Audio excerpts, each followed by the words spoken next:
Live from WBFF in Baltimore, this is Fox 45 Morning News. Good morning to you. Thanks for being with us here on Fox 45 this Sunday, August 27th. I'm Taylor Stewart. Let's get right over to your forecast. There's a lot going on this Sunday. Meteorologist Amy Aronson in with some good news for this first day of school, summer end today already. Yes, school starts tomorrow for a lot of kids, and as they maybe soak up the last bit of summer sunshine, it feels nice out there. Low 80s to begin your Sunday. Feels great as we wrap up the weekend. Not as hot, not as humid as it was yesterday. So perfect for all the outdoor activities. We've got the state fair happening. We have the Orioles game coming up this afternoon. It's going to feel fantastic for that. Low to mid 80s this afternoon with a nice mix of sun and clouds. But tomorrow I am tracking our next weather maker. I've got an updated look at the timeline of the rain chances and what it means if you are heading back to school tomorrow in just about 10 minutes. Taylor? I had neighbors said they heard the gunshots, but it was really quick and it was over with. Starting with an update in a deadly shooting in Harford County. Deputies in Joppa say a gunman killed 4 people before turning the gun on himself. This happened Saturday just after 11 a.m. That's where Vincent Hill has the update from Harford County Sheriff's. I was advising number 1 male with a pistol heard 7 shots. Just after 11:15 Saturday morning, the Harford County Sheriff's Office responding to an active shooter at an apartment complex on Trimble Road in Joppa. Tall black male, possible white shirt, skinnier build, armed with a black handgun. When deputies arrived, they found multiple deceased people in an upstairs apartment. It's not usual around here. It's not something that normally happens. Harford County Sheriff Jeff Gaylor not providing many details, but saying the shooting appears to have been targeted. And it does not appear that the suspect made forced entry into that apartment. We believe that he was let into the apartment. As far as what could have led up to it, we do not have a motive. In all, 4 people are dead, including the alleged shooter and a juvenile. We believe the suspect is among the deceased. Jerry Henderson lives just feet away from where those shots rang out and is stunned such a young life was taken just 2 days before the first day of school. It's saddening. It really is.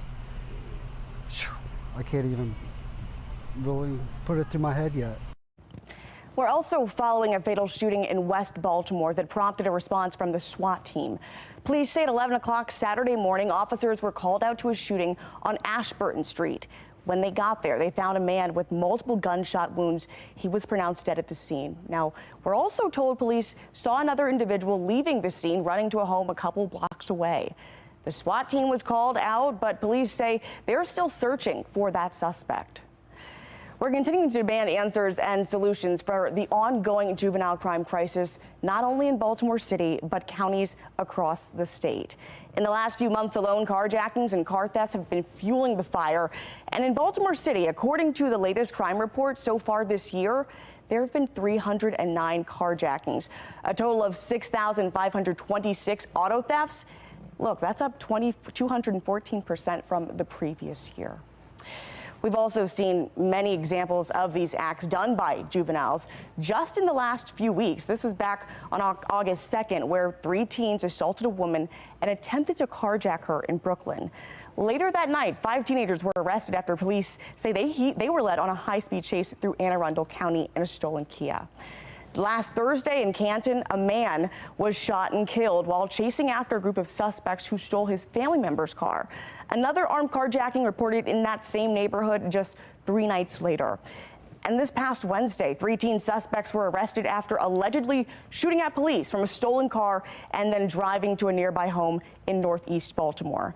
2 of the suspects are under 18. Police say both have previously been arrested for auto theft. That crime now spreading into Baltimore County as well. This week, Fox 45 News broke the story of an 11-year-old responsible for multiple car thefts. Police reports show the 11-year-old was a suspect in at least 17 thefts, burglaries, robberies, and related offenses. In one report, police say the child was seen driving a stolen Kia erratically in the wrong direction, trying to get away from police. Eventually, he crashed into another car near Essex Elementary School, but because of his age, police released him to his mother. That procedure is what's raising questions about the state's juvenile justice laws. We've pressed Baltimore City State Attorney Ivan Bates for why he thinks the laws on the books are how he thinks the laws on the books are impacting prosecutions across the state. He says they're not working. There's nothing the law will allow us to do to hold them accountable, and they're doing whatever they want. If you have 11 or 12 contacts with the criminal justice system for the same exact offense, you're competent enough to steal a car, but you're not competent enough to understand who the judge is, who the prosecutor is, or who your defense attorney is. We have to get real and realize we have to hold young people accountable. DJS Secretary Vincent Giraldi sat down with Fox 45 News in May. He says the department has its faults, but there are other factors contributing to juvenile violence. Yeah, so supervision all by itself by a government-funded probation officer or community supervisor, that's just this much of the problem. We really have to engage the rest of the people in their community. You got to get in there with those kids and interrupt that flow and put them on a path to success. Governor Westmore has ordered a top-to-bottom review of the department, but those results have not been announced. If you feel like you're not being heard, we want you to contact your lawmakers. Their phone numbers and email addresses are listed right there on your screen. To reach out to House Speaker Adrian Jones, you can call 410-841-3800. For Senate President Bill Ferguson, the number to call there, 410-841-3600. If you want to connect with your local leaders who represent you, our website makes it really easy. All you have to do is go to foxbaltimore.com, click the menu at the top left of your screen, and then select lawmakers. You can enter your home address to pull up your elected official at the local, state, and federal level. Fox 45 News is your back-to-school headquarters. Just after the break, what parents can do to make sure their kids are showing up to class every day. And our rain chances will gradually be on the rise as we kick off a brand new week. I'll break them down hour by hour for you and let you know what it means if you are heading back to school tomorrow in just a couple of minutes. It's almost 10:37. You're watching Fox 45 Morning News.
NASA's SpaceX Crew 7 is off to the International Space Station.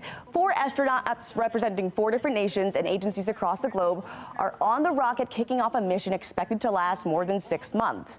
The rocket took off from NASA's Kennedy Space Center in Florida around 3 o'clock yesterday morning. It's the second try for a launch of Crew 7 because Friday morning's attempt scrubbed by mission managers due to weather. It was a nice atmosphere, just being so close to it. we weren't 100% sure where we needed to come to get a great view, and we came here and there's 100 odd people just waiting around for it to happen. Everyone here for the same reason, and it's a great event. The astronauts are expected to reach the space station today. They're going to swap out with the 4 astronauts who've been living there since March.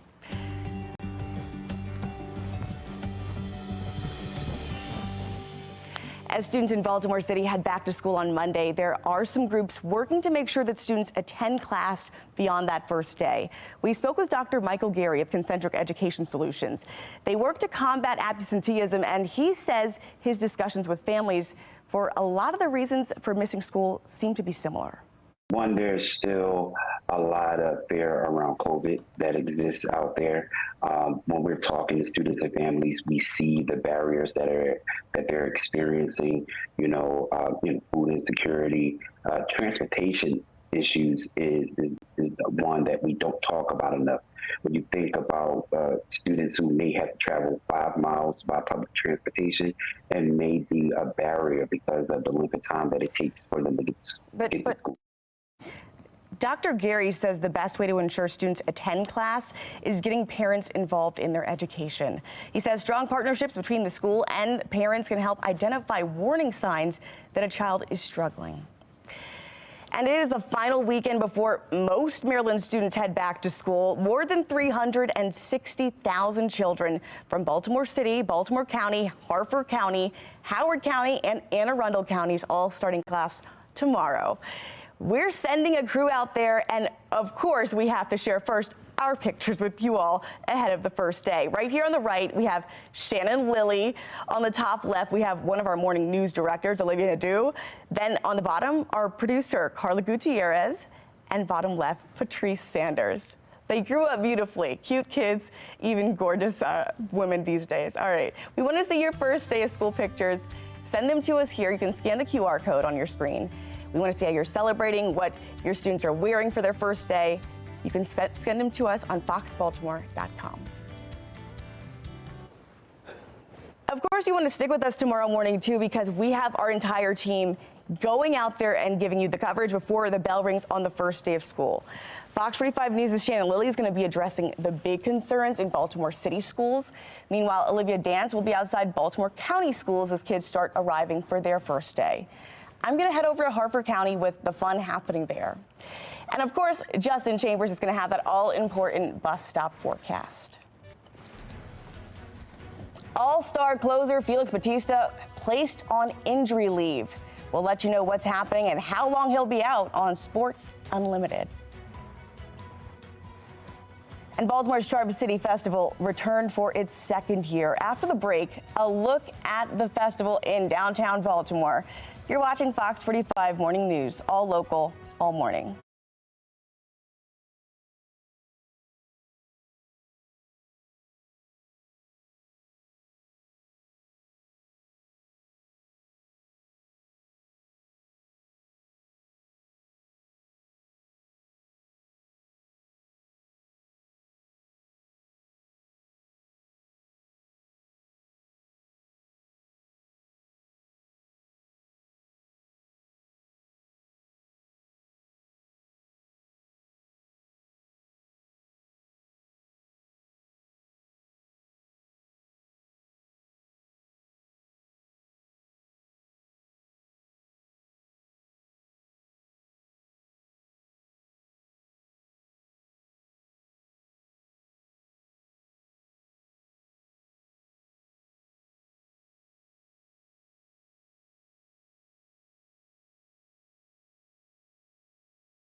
we all saw him leaving the game last night. Early indications are that he has some degree of injury to the ulnar collateral ligament. It is less than 24 hours right now, and that's all I got. Welcome into your morning sports report. I'm Rocco DeSangro. After exiting Friday night's game in the ninth with arm discomfort, the O's have placed all-star closer Felix Bautista on the 15-day IL with a right UCL injury. Whether Bautista misses 15 days or more, this is a huge blow to the O's bullpen and the team as a whole. Bautista has been one of the best, if not the best, closer in all of baseball. The 33 saves and 1.48 ERA are just proof of that. With Bautista set to miss time, the O's have called up top pitching prospect DL Hall. As of right now, general manager Mike Elias unsure of how long Bautista is expected to miss. He's going on the IL. We don't have a plan beyond that. We have not firmed up any type of timetable or anything of those nature. So anyone can go on Google and find the spectrum of outcomes or possibilities that might entail, and I really am not informed or confident enough yet at this point to add to that if somebody's interested. So without their all-star closer in the pen, the O's taking on the Rockies in Game 2 of that 3-game series. Kyle Bradish on the bump. Charlie Blackmon gets the scoring started with an RBI single. 1-0 Rockies. Colorado would get 2 off Bradish in the inning, but then he'd settle in. Strikes out the side in the 4th. Then with Felix Bautista looking on from the dugout, Bradish gets Brendan Rodgers swinging to end the top half of the 6th. That's got to feel good. The O's bringing the run support in the bottom half of the frame. 2 on for Ryan Mountcastle. How about a bases-clearing double to give the O's the lead? That was huge, and it fired up the crowd at Camden Yards. When they get going, it's hard for anybody to sit down there in the 7th. Anthony Santander with an RBI double of his own. That plates Jordan Westberg. DL Hall would pitch the 8th, getting out of a jam, and then Yenier Cano closed it out for the O's in the 9th as the Birds win their 3rd straight series. 5-4, final score. It was a tough day for everybody. This was a grind out game. We didn't swing the bat especially well early. Give Flex and credit. I thought he had a really good changeup there with 2 strikes. We kept getting out in front of it, but I thought Kyle Bradish was really good.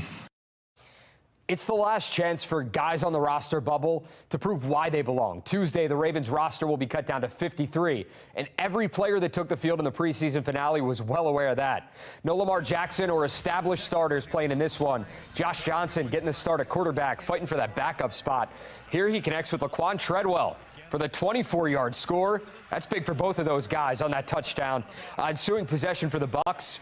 They started their ones. Baker Mayfield to Chris Godwin. 11 yards on the score. Field goals galore, back and forth from both teams. So let's go to the 4th.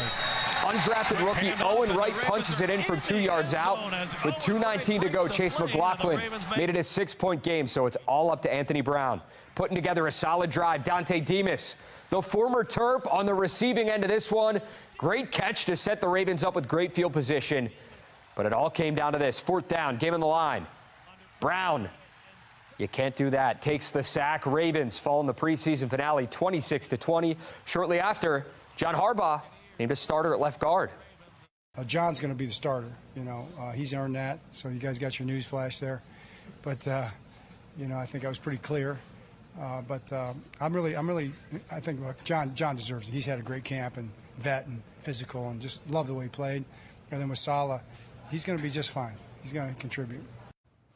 Navy and Notre Dame kicked off the college football season in style. How about across the pond in Dublin, Ireland? For the Irish, it marked the much-anticipated debut of quarterback Sam Hartman. For the Mids, Brian Newberry's very first game as head coach. Aviva Stadium, the site of this one. First quarter, Navy down a score, going for it on 4th down. It doesn't pay off. Ty Lavatai floats it downfield. 2 receivers in the area, neither able to come down with the catch. Notre Dame takes over on downs, ensuing possession for the Irish.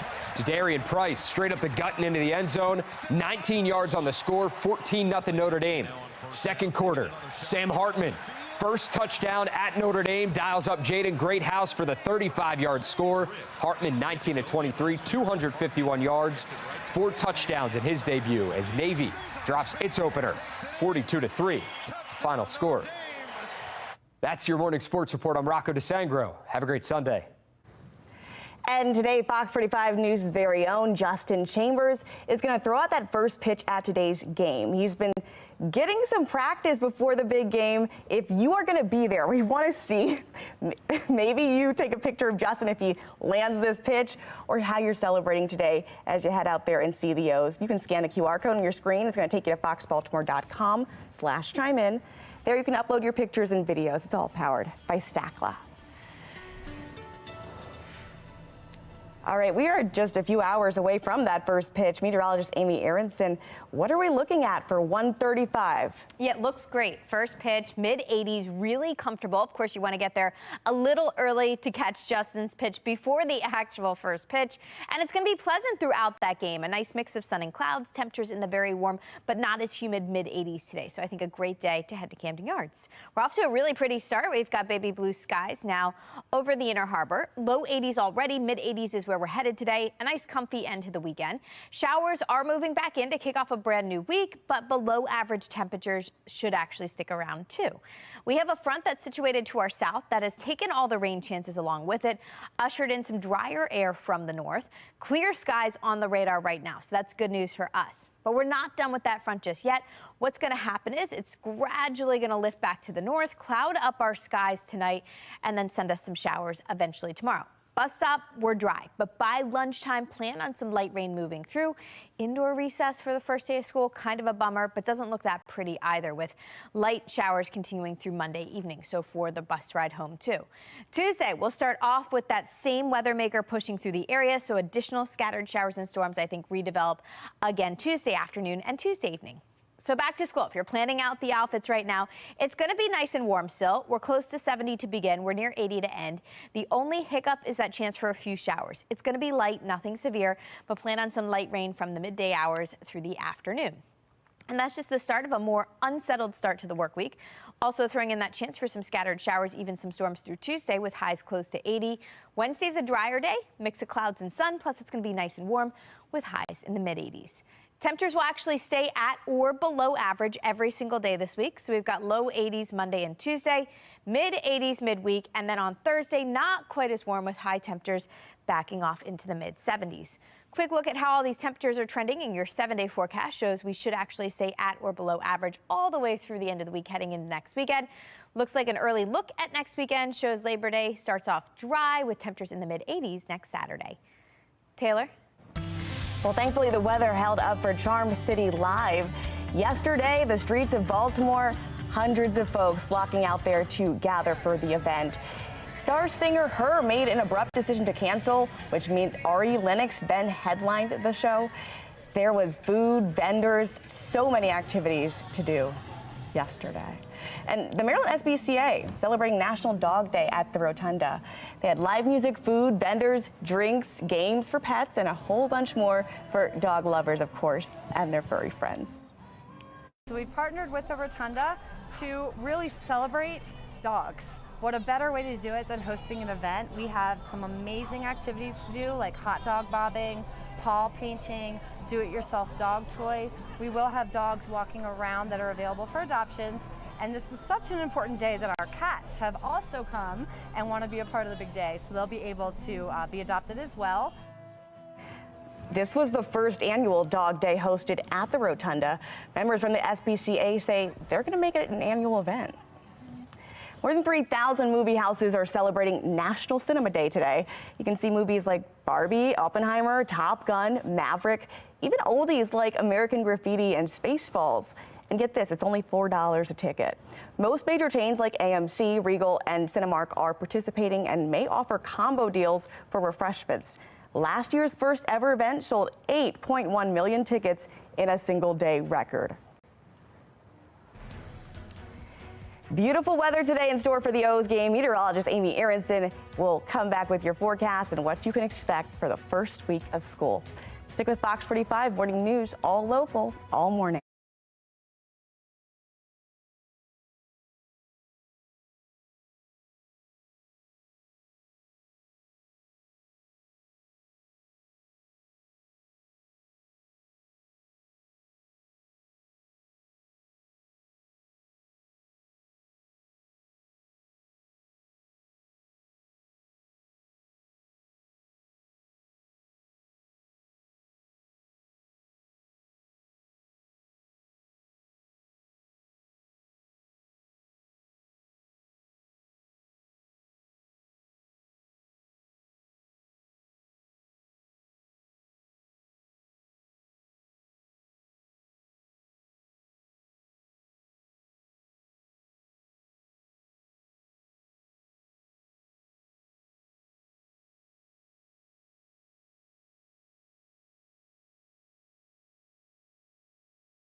10:56 on what's shaping up to be a beautiful Sunday. Look at that. Blue skies and sunshine. Pretty end to the weekend.